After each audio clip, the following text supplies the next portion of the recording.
Ser podcast.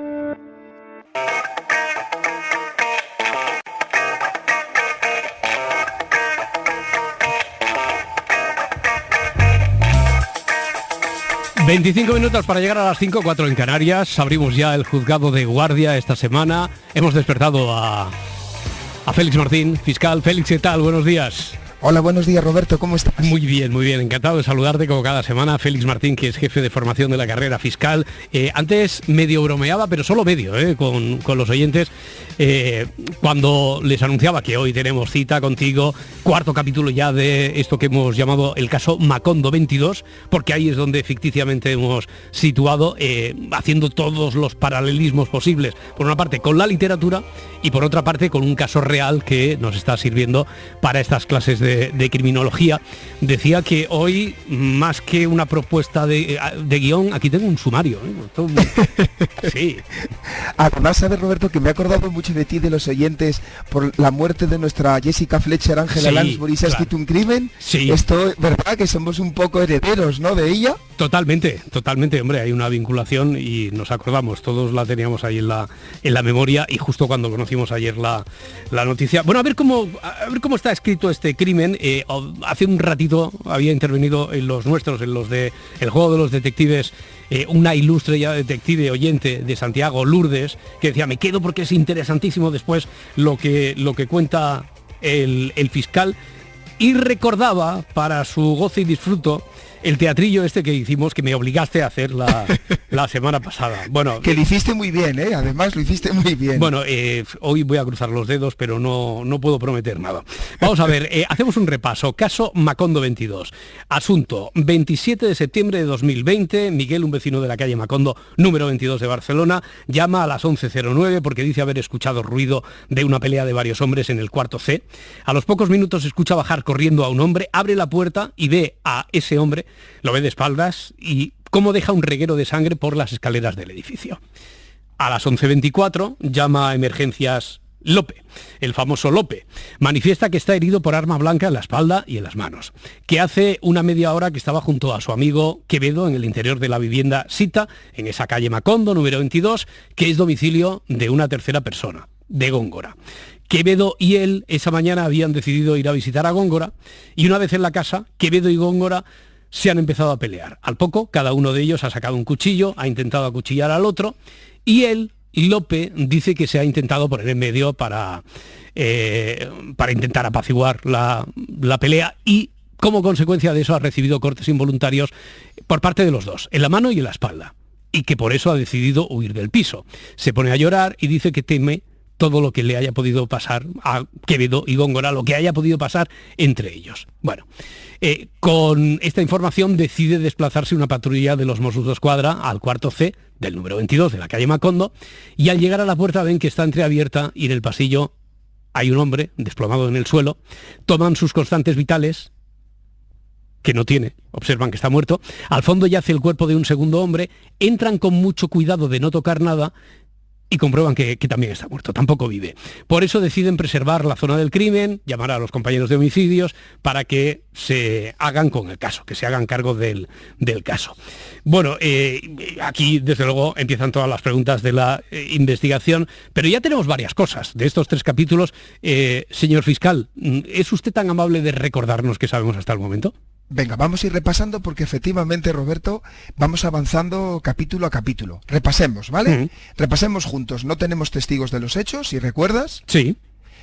Tenemos un escenario del crimen del que aparentemente, además, siempre decimos lo mismo cada semana, ¿no? Que aparentemente no está manipulado, pero que una de las funciones de la investigación es verificar que no está manipulado. En tercer lugar, tenemos 2 muertos, Góngora y Quevedo. En cuarto lugar, se han encontrado 2 cuchillos en la inspección ocular con aparentes manchas de sangre.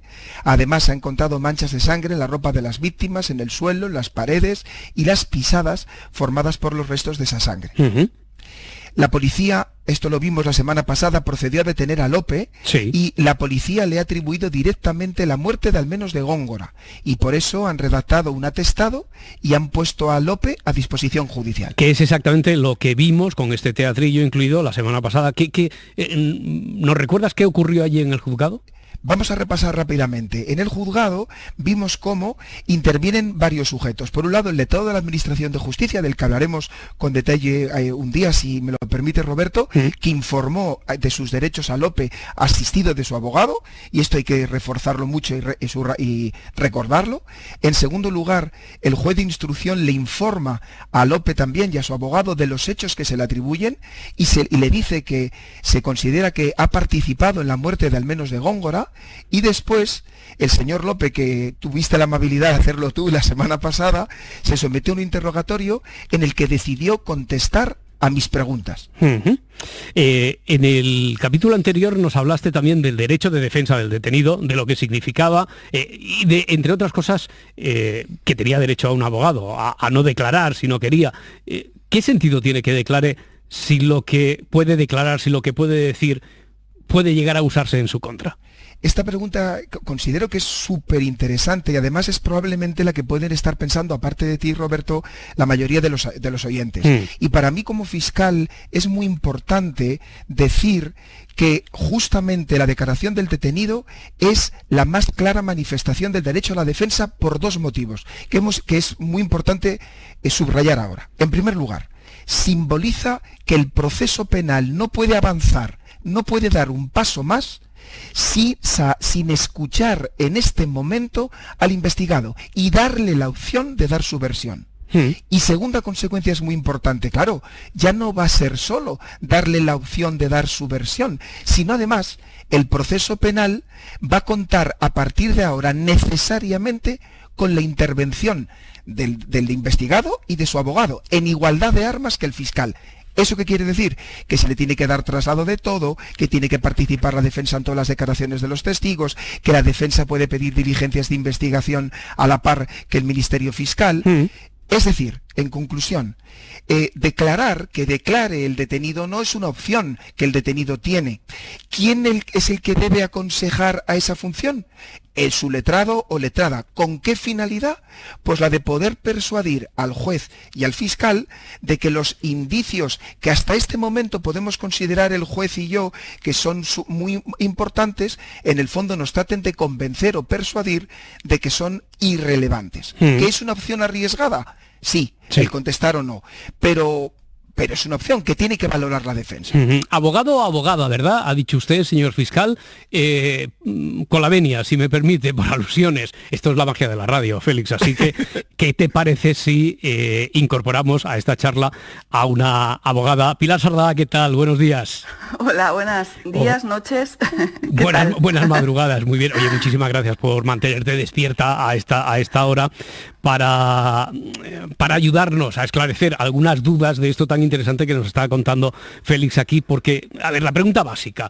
Yo siempre digo, somos unos profanos en la materia, a lo mejor lo que os preguntamos a los que lleváis tantas horas de vuelo en los tribunales, en los juzgados, en las salas, etcétera, os parece algo infantiles, pero bueno, yo te lo lanzo. ¿Qué función cumple el abogado de la defensa en ese momento que decíamos, en ese momento crucial de la detención policial? Una cosa un poquito más entre nosotros, entre la ciudadanía. ¿La abogada, en tu caso, se le suele preguntar al detenido si él de verdad ha cometido el crimen? Pues mira, te respondo. La función es garantizar un efectivo y eficaz derecho de la defensa, como ha explicado muy bien Félix. ¿Y eso qué es? Es decir, no dejar solo al detenido para articular su defensa y poderle ofrecer toda la asistencia y asesoramiento jurídico que necesita. Y la segunda pregunta, sobre si se lo solemos preguntar o no, pues no se suele preguntar directamente si ha cometido el crimen, pero sí que le pedimos que nos explique muy detalladamente qué es lo que ha pasado y sobre todo nos aseguramos de que entienda muy bien de que todo lo que nos explique a nosotros es absolutamente confidencial y secreto y que contra más información veraz nos transmita, nos dé, pues mucho mejor podremos defenderle. Como la siguiente pregunta, yo imagino que no va a entrar en ese territorio de romper la confidencialidad, ni el secretismo, ni la ética profesional de aquello que se le debe al acusado, te lo preguntaré de otra manera, Pilar. ¿Hay algún acusado que, sin preguntárselo, os diga directamente sí, yo he sido? Hay de todo. De todo. Vale, estadísticamente imagino que es el menor porcentaje de los casos. Sí, pero esto, ¿no? no suele pasar, no ¿eh? suele pasar. No suele pasar, no, Vale, no vale. suele pasar. Oye, Pilar, Félix, por cierto, Félix, Pilar, Félix, que creo que os conocéis, pero os podéis saludar en antena también, como si fuerais amigos, ¿eh? Quiero decir. Nos conocemos y nos queremos mucho, Vale. además. Y tanto. O sea que no os tomáis el chocolate de espaldas, como dice un amigo mío de Albacete, ¿no? Que con el que está aquí, sino que os lleváis muy bien, lo cual me satisface. Oye, Pilar, en las películas muchas veces vemos que el abogado entra en la celda de comisaría a hablar con el detenido, en presencia de, pues no sé, por allí hay otro policía, por ejemplo, que lo escucha todo, o bien en una habitación con un espejo donde detrás está todo el mundo, incluyendo a, yo qué sé, el fiscal, estaría el Félix de turno allí escuchando. ¿Esto pasa o puede pasar en la realidad o no? Pues no, nada más lejos de la realidad, no se parece nada a estas películas. A ver, el derecho de defensa comprende la asistencia letrada, esto es que el detenido pueda nombrar un abogado de libre designación, un abogado privado, o si no, un abogado de oficio, y que pueda comunicarse y entrevistarse con él en privado, incluso antes de que se le reciba declaración por parte de la policía, por parte del fiscal o incluso por parte del juez. Y este abogado está presente en todas sus declaraciones, está también presente en las diligencias de reconocimiento, en los careos, en la reconstrucción de los hechos, y siempre la comunicación entre investigado y abogado siempre tiene el carácter confidencial. En ocasiones, por diferentes circunstancias, por lo que haya hecho, haya dejado de hacer, por la forma de expresarse del acusado. Ya digo, son cientos de variables. A lo mejor no conviene que declare. ¿En qué os basáis, Pilar, para recomendar que lo haga o no lo haga? Mira, primero de todo hay que respetar su deseo, porque muchas veces lo tienen muy claro lo que quieren hacer. Y le aconsejamos sobre si es conveniente o no, pues según lo que hayamos visto en el examen de las actuaciones, y también tratando siempre de adelantarnos a lo que vaya a pedir el fiscal. En este caso, en el nuestro, en el caso de Lope, ¿no? En un caso de asesinato, pues por la gravedad de los hechos, en principio sí que sería aconsejable que declarara para dar una versión coherente, sobre todo si va a mantener o a sostener su inocencia, y por ello vamos a tener que oponernos a la prisión provisional que seguramente pedirá el fiscal. Es muy difícil no declarar nada cuando hay 2 muertos en una casa de la que te han visto salir lleno de sangre, ¿no? Y al mismo tiempo oponernos a la petición de prisión provisional que haga el fiscal. Claro, porque Félix, entiendo que como está en su derecho el acusado de no declarar, eso no puede entrar en la balanza del debe o del haber, lo haga o no lo haga, ¿no? De cara a la contemplación que se tenga sobre si es más o menos sospechoso.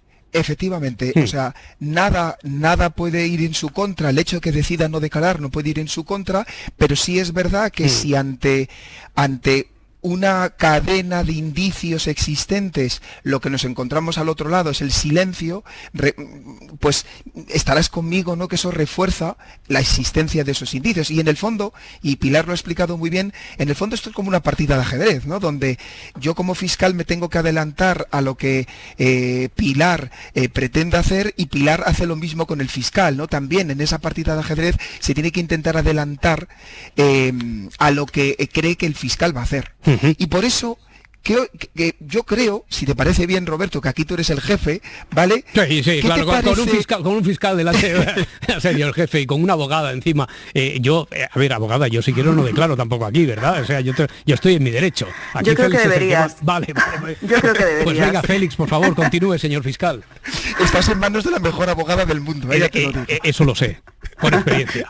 Pues aquí vamos, ¿qué os parece si somos realistas, como hicimos en el capítulo anterior, ¿vale? Y continuamos la simulación. ¿Por qué? Vamos a ponernos en contexto. Si volvemos a lo que pasó la semana pasada, querido Roberto y Pilar, en el fondo, después de que Lope, en este caso Roberto, que fue Lope, contestara mis preguntas, ahora el juez daría traslado a Pilar para que pueda formular preguntas. Y yo os digo, ¿qué os parece si lo hacemos así? A ver, yo puedo responder por mí, pero a Pilar la hemos despertado a las 4:30 de la madrugada, que ha sido mucho antes, imagino, para ella, para tener la voz tan clara y tan cristalina despierta como tiene. Y ahora la vas a meter aquí en el brete, porque ya sabes que yo me apunto a cualquier fiesta, a cualquier bombardeo. Pilar. Yo creo que soy como tú, Roberto. Yo me apunto a un bombardeo también. O sea que a ti también te ha hecho llegar el sumario el tengo aquí guión un sumario. expediente de los gordos. Venga, pues Pues entonces, ¿cómo lo hacemos esto, Félix? Pues, ¿qué os parece si yo hago de juez y ahora digo, por ejemplo, pues como ves yo me voy cambiando de chaqueta con facilidad y ahora digo, pues después de haber contestado a las preguntas, doy traslado a la defensa por si quiere formular alguna pregunta al señor López. Sí, con la venia, señoría. Señor López, díganos, ¿usted tenía algún problema personal con Quevedo o Góngora? No, señora letrada, no tenía ningún problema. Era amigo de los dos. ¿Y usted llevó algún cuchillo a esa casa? No llevé ninguno. ¿Es posible que se encuentre sangre suya en alguno de los cuchillos que se hallaron en la casa? Déjame, voy a hacer aquí una acotación para quien ahora ponga esto y diga el López está trabajando por su cuenta y riesgo. Estoy respondiendo en función de lo que se supo que respondió a quien llamamos López en ese caso. Quiero decir que no me lo voy inventando sobre la marcha, porque si no pondríamos en un problema para que nos cuente cómo va, en qué va a derivar esto al fiscal. Así que sigo pues ajustándome al guión. Me habías preguntado si es posible que se encuentre sangre mía en alguno de los cuchillos, ¿no?, de la casa. Sí, porque al ponerme en medio recibí impacto de los dos. Y señor López, díganos, ¿usted vio la razón por la que Góngora cayó al suelo? No, señora abogada.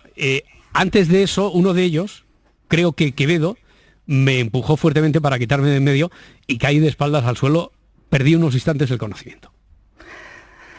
Muy bien, ¿y usted cuando salió del piso de la calle Macondo, sabía que Quevedo también había caído al suelo? No, la última imagen que tengo de él es corriendo con dificultad, detrás de mí, con el cuchillo en la mano por el pasillo. Señor juez, señor fiscal, de haberlo sabido me hubiera quedado en la casa a socorrerles. Tienen que creerme. Señor López, el fiscal le ha preguntado por qué tardó tanto en llamar a la policía. ¿Qué fue lo que hizo usted nada más llegar a su casa? Llamar a la policía, señora abogada. Ahí es donde López rompe a llorar. Dice que eran sus amigos, que estaba muy preocupado de lo que hubiera podido pasar. Pues la última pregunta, señoría. Señor López, ¿puede explicar al juez y al fiscal si usted trabaja, si tiene familia, si tiene alguna intención de marcharse de España? Esta pregunta es muy importante que ahora maticemos, porque la haces tanto tú como Félix. Bueno, él responde que yo soy escritor también, tengo muchos libros publicados, me gano bien la vida, tengo esposa y un hijo pequeño que viven conmigo, no tengo ninguna intención de marchar de España y darme a la fuga. Por favor, créanme, no quiero ir a prisión provisional. ¿Te parece, Félix o Pilar, que nos detengamos en esta pregunta, porque es la que se sale un poco del guión, ¿no? Porque es la pregunta que no tiene nada que ver en concreto con la causa, sino que yo imagino que lo que quiere subrayar la abogada es las buenas intenciones de López, en este caso, que dice que no va a huir. Pilar, por favor, te dejo a ti que lo expliques. Bueno, tú seguro que lo explicas mejor, Félix. En realidad es esto, aquí que queremos ver que tiene arraigo en España, que no tiene ninguna intención de irse, que es una persona que está integrada en la sociedad, que tiene familia, que tiene pues todas las condiciones a su alrededor para evitar esa prisión provisional, ¿no? Claro, fijaros lo que decíamos antes, Roberto, de que esto es una partida de ajedrez, y Pilar de manera muy inteligente plantea sus piezas, luego analizaremos el resto de preguntas, pero esta anticipando lo que ella cree que va a ser la próxima jugada del fiscal, que es pedir la prisión provisional. ¿Y cómo puede intentar persuadir al juez de que no se acuerde esa prisión provisional, diciéndole: no tengo ningún motivo porque trabajo, porque tengo familia, ¿qué razón voy a tener para fugarme de España si tengo mi vinculación familiar, personal y laboral en España? Podemos hacer una cosa, porque lo dijimos el primer día, pero quedó ahí como una propuesta en el aire, quizá después opacada por todas las cosas que hemos contado, pero, por ejemplo, ahora ya sabemos tanto del caso que estaría muy bien que los oyentes, a través de las redes sociales, en Facebook, en Twitter, se manifestaran y pensaran si de verdad se creen a López, o incluso si se aventuran, porque tienen ya músculo neuronal, dado la práctica que tienen con el juego de los detectives, que se aventuraran a contarnos qué es lo que realmente ocurrió. Pero sobre todo esto, no sé, tengo especial interés en saber si creen a López o no creen a López. Yo te dije ya, Félix, desde el primer día, igual me equivoco, pero no me creo nada de lo que dice. O sea, me estás haciendo meterme en la piel de lo que dices tú, ¿no?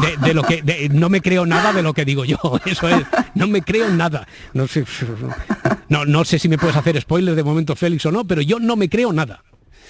Yo creo que damos una pequeña pista en honor a nuestra Jessica Fletcher, vamos a decirlo así, de que yo creo que hay algunas lagunas importantes. Algunas lagunas importantes, vale. Bueno, en el punto en el que estamos, ¿ahora qué, Félix? Perfecto, pues ahora el fiscal tiene que analizar con mucho detenimiento la declaración que ha hecho el detenido, el investigado judicialmente. Porque nosotros no vamos con una... claro, obviamente nosotros cuando llegamos a esa declaración tenemos una serie de ideas, una serie de conclusiones, pero ahora tenemos que confrontarlas con lo que ha manifestado en el órgano judicial, ¿no? Y entonces hacemos un análisis. Nos vamos al despacho, nos encerramos, lo debatimos con nosotros mismos, tomamos notas. Este plural veo que no es estático, quiero decir que es un plural de el equipo del fiscal, ¿no? El equipo. ¿Cuántas personas suelen ser? Pues imagínate, por ejemplo, en Barcelona los compañeros de homicidios éramos 8 fiscales, ¿vale? Por ponerte una idea. Obviamente a lo mejor no puedes acudir a los 8 porque están haciendo juicios, otra cosa, pero sabes que puedes descolgar un teléfono y si tienes duda puedes poner sobre la mesa y un compañero, una compañera rápidamente te va a ayudar. Entonces, lo que yo suelo hacer, y así para que lo podáis ver tal cual, lo pueda ver también Pilar, yo me suelo poner en un papel y empiezo a escribir a qué conclusiones he llegado.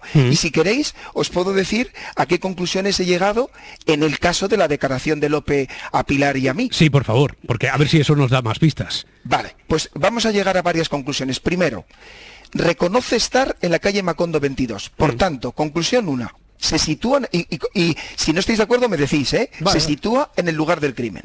Primera conclusión. Segundo, reconoce que hay una discusión entre Quevedo y Góngora, por tanto nos está dando un motivo del crimen.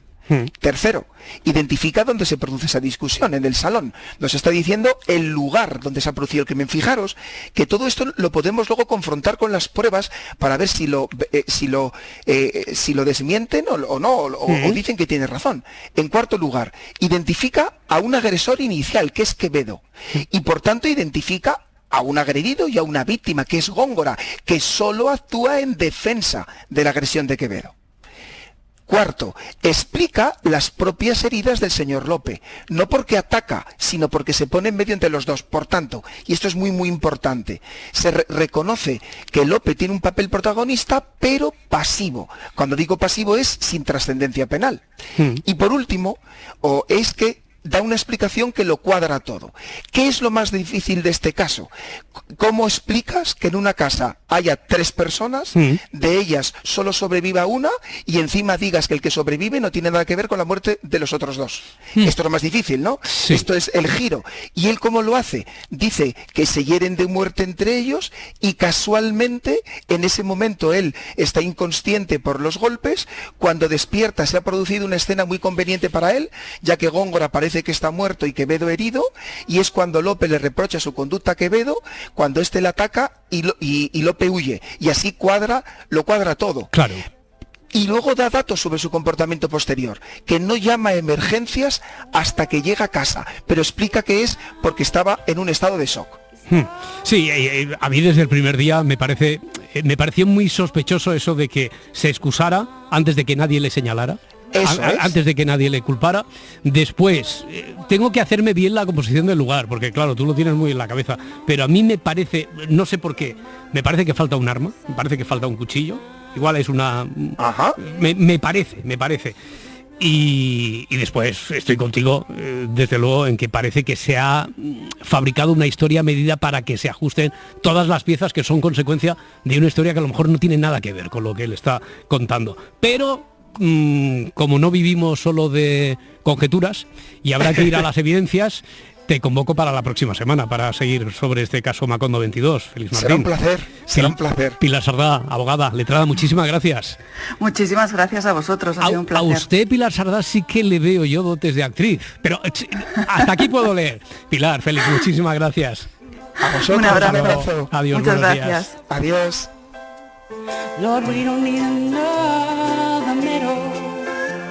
The conference week enough to grow. There are sunbeams and moonbeams enough to shine. Oh, listen, Lord, if you want to know what the world needs now is love, sweet love. It's the only thing. Para no perderte ningún episodio, síguenos en la aplicación o la web de la SER, Podium Podcast o tu plataforma de audio favorita. Cadena SER. La radio.